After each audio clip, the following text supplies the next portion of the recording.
Hello, ELFH 312. So this is a quick guide to explain to you the sample that I posted online and see how you can use it. So by request of many of you, or a few of you, I shouldn't say many, but it's been a couple of you who have asked, can we get an example of what it looks like? Well, I don't have an example for the 311 course, but I do have an example for the 672 course, which is essentially the next level up, is the master's program. The concept is the same, and I want to do two things. Number one, I want to walk you through the different components that they shared with me as far as the requirements for the course. But the other thing is I want to give you a little perspective of what it can look like. So what we're talking about is the hat project, of course, but don't think in terms of the hat as a requirement to get a grade so you can get onto your program and get a degree. I mean, that is definitely the outcome we are looking for. But in addition to that, you should be also striving for getting the knowledge so you can become practitioners, so that you can create training materials and become instructional designers.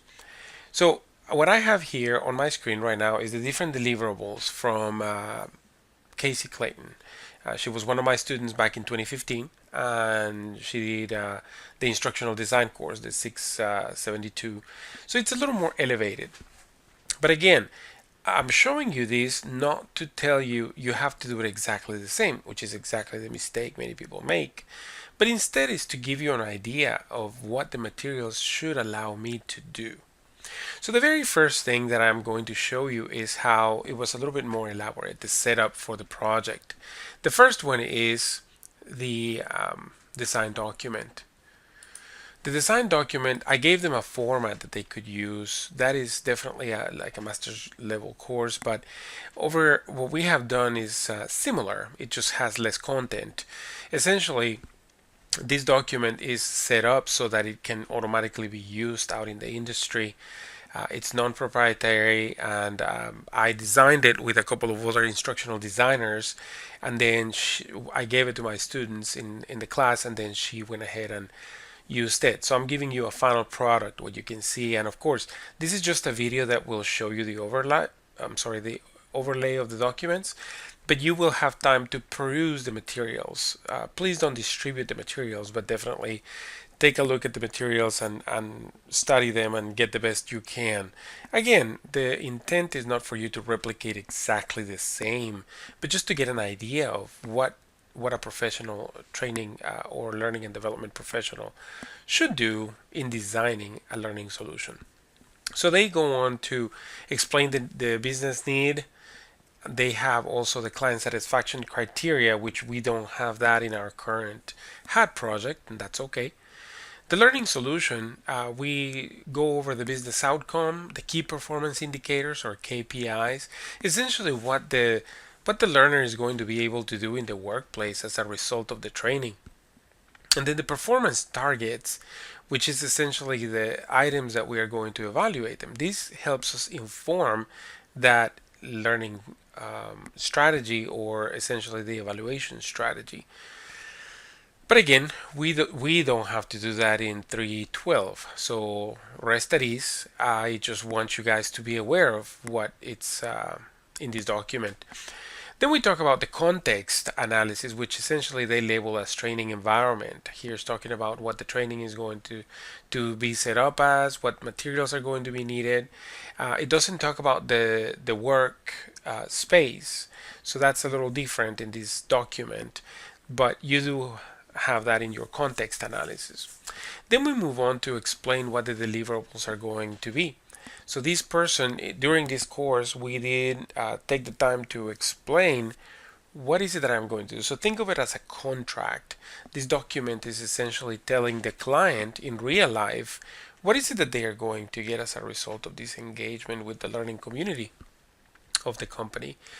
In the class setting, this was just a test, but in reality, this is what essentially happens. For 312, we don't have to do this yet, but definitely just so you get an idea of how elaborate it can become. Then we go over the training audience. Essentially, this is the learner analysis. It's labeled a little differently, but it's different. It's the same thing essentially. Here's the instructional strategy. Here's where we start talking about what the objectives are going to be and how we are going to. I'm sorry, before we dive into the objectives, what is essentially going to happen? So here we are declaring already what is going to happen. And so Casey here mentioned that the 4 hour training is going to be lecture based or instructor led, some of it. It does say the number of people that can participate and some other details, but it also goes into talk about in her training she will conduct small groups or paired activities. There is going to be a real play activity. There's going to be a call critique, and so now you have an idea of what the training is going to entail.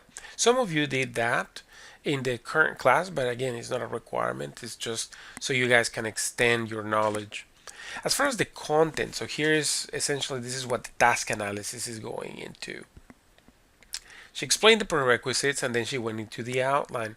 Notice how this outline is very specific. It talks a little bit about what each component is going to be. So this is more of a task analysis blended with an outline of the course. In addition, what she did is she has a column with the time, so you can see how much the 4 hours are going to be covered. And in this case, if I recall correctly, I think they are designing a 2 hour training instead of 4. But they also, in this case, she also mentioned the strategy, the materials, and the objectives that are going to be covered with each one of the sections. So this first section that contains 2 topics are going to be in a period of 30 minutes, and it's a lecture discussion. It's a paired activity. They are going to use the PowerPoint activity number 1. They're going to use the participant guide, and this is fulfilling objective 1 and learning and enabling objective 1.1. So this is extremely detailed, and again, the reality is this is what it looks like in real life. My team, the team that I lead of instructional designers and facilitators, every project that they have to complete essentially has this type of document.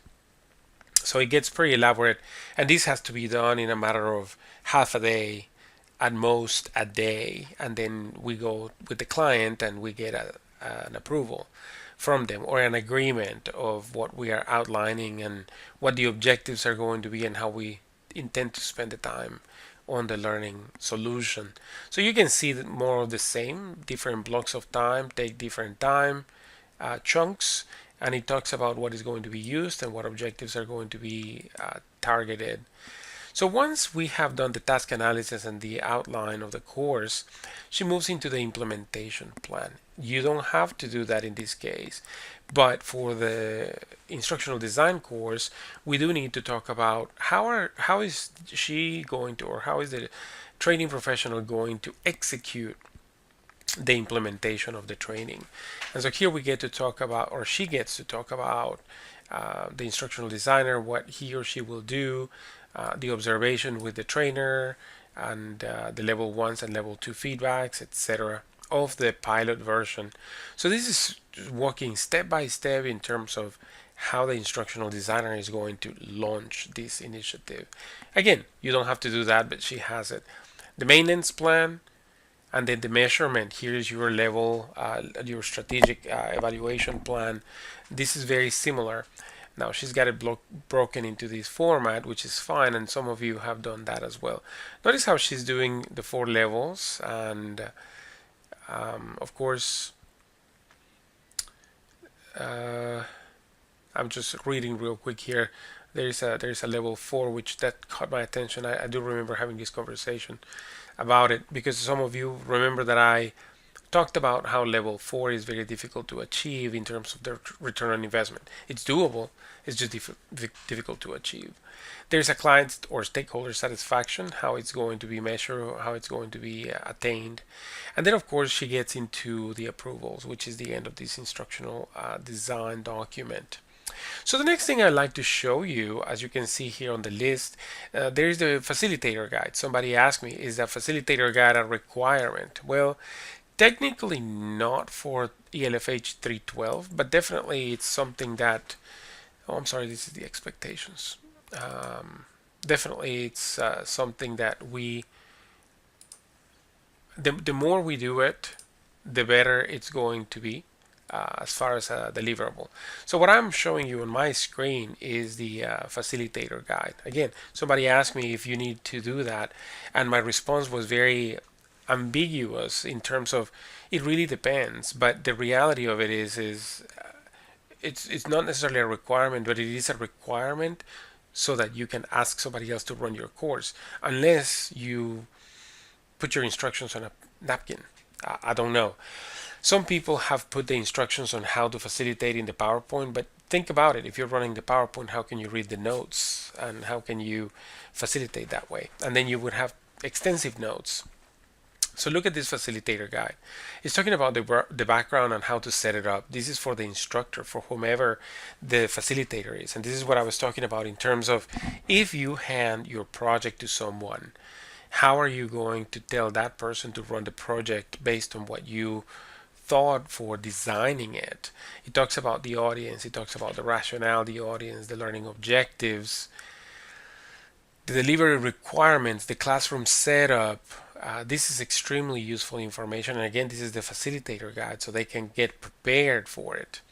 Then here's the agenda, suggested times for a morning session. And then it talks about the facilitator preparation, what they need to do. They can contact Carlene. Of course, this is a real deliverable, as you can tell, but yet she did turn it in for my ELFH 672 course. Then she goes into the delivery, introduction.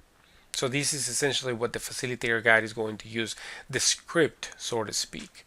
The history of social cognitive theory, and she goes on into these are the talking points which a facilitator would study and know before facilitating.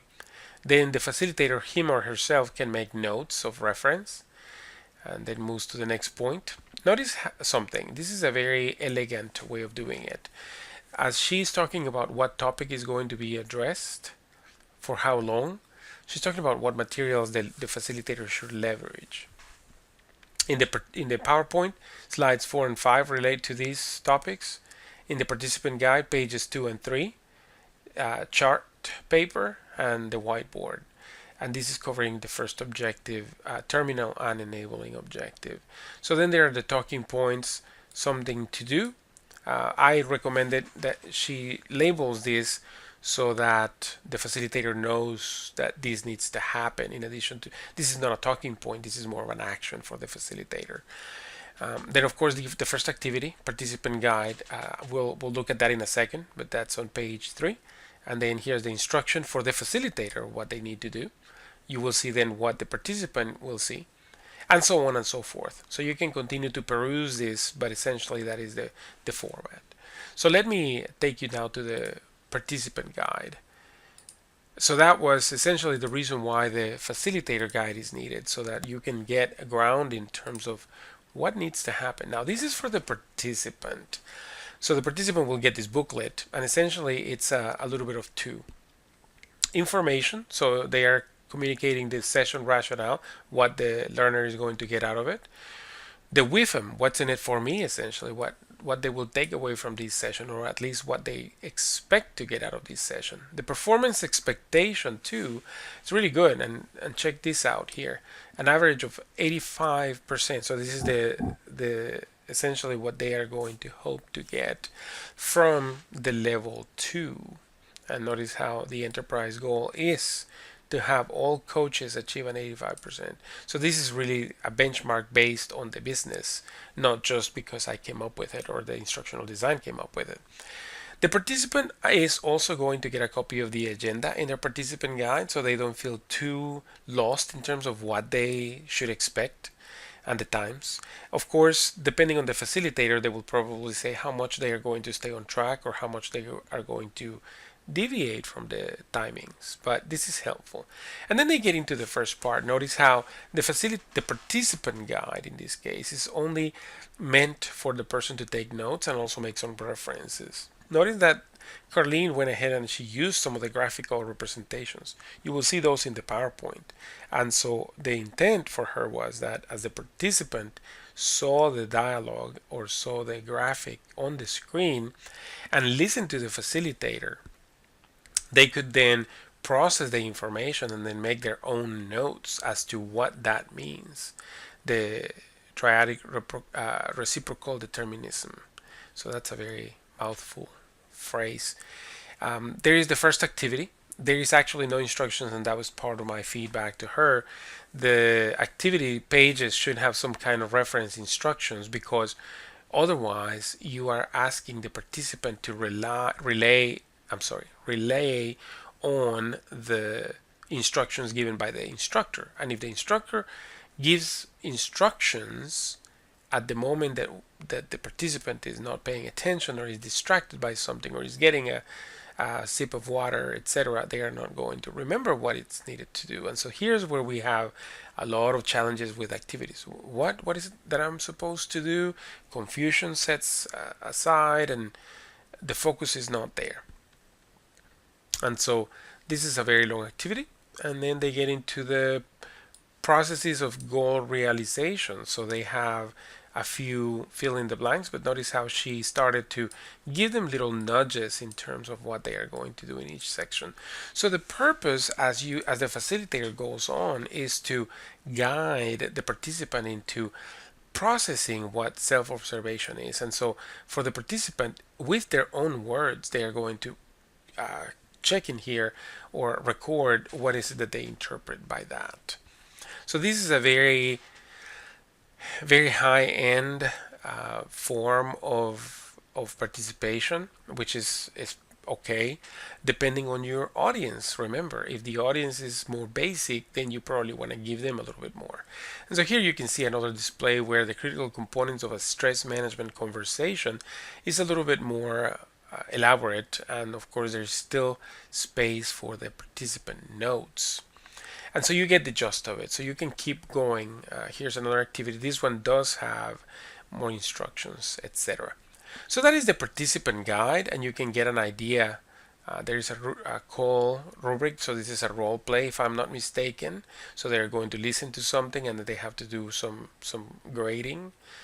There's another activity, and so forth. So the participant guide is not intended necessarily to give back the slides. It's not intended to necessarily give back a list of terms.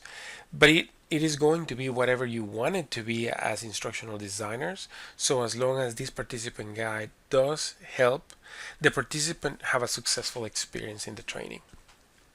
So let me move on. What does the PowerPoint look like for this training? So here is the PowerPoint, and of course I just have all the slides listed. This is not the most elegant set of slides. It's very flat, if you will, but I remember vaguely she mentioned that because I gave her that feedback, and she said that it was going along with a theme they had going that year in the company. So there is the agenda, there is a brief history, so then she starts talking into it. So if you go back to the facilitator guide, you will see that the talking points that she put in the facilitator guide relate to this slide, and it also asks the learner to go into their participant guide and take notes as necessary. But it's got to be a balanced facilitation, because if the facilitator expects the participant to jot notes as he or she, the facilitator, is talking, we are doing a cognitive overload. So that's why Carlene went into the whole execution plan. So she wanted to make sure that whomever was going to facilitate this training, they knew what she intended to do. So now you can see a little bit more of some of the slides that use, or some of the graphics that connected the participant guide with these slides and the facilitator guide. So this is what the PowerPoint looks like. Okay, and then another thing that you can see here is she has some expectations. So this is essentially, well, before I talk about the expectations, let me talk about the job aid. So the job aid is also some artifact that she decided she wanted to keep. The purpose of this, if you read the design document, she wanted to have this. So this is a takeaway for the participant. So they don't have to carry with them the whole participant guide, which is full of activities and notes, etc. So this is literally a sheet of paper paper that contains some of the basics. She explains, of course, or the training does explain how to use it. So this is a very basic job aid, but it is definitely relative to or related to the topic. So she produced that. And then she got into the evaluation. So we get into the level 1. So of course she was going to conduct it, I think, in SurveyMonkey or some other learning management system platform. But because she couldn't take a screenshot of that and it wasn't going to be legible, she just posted the questions on this Word document and submitted it. So essentially I get a taste of what that level 1 is going to look like. Now, are you guys required to do that? No, not at this point, as far as uploading it. As far as telling me what the level 1 is going to be, yes. As far as having an example like this, absolutely. But uploading it, no. And that is because the majority of you did talk about having a level 1. Now, for the level 2, she went ahead and she created these other, oh, I'm sorry, this is the design document. The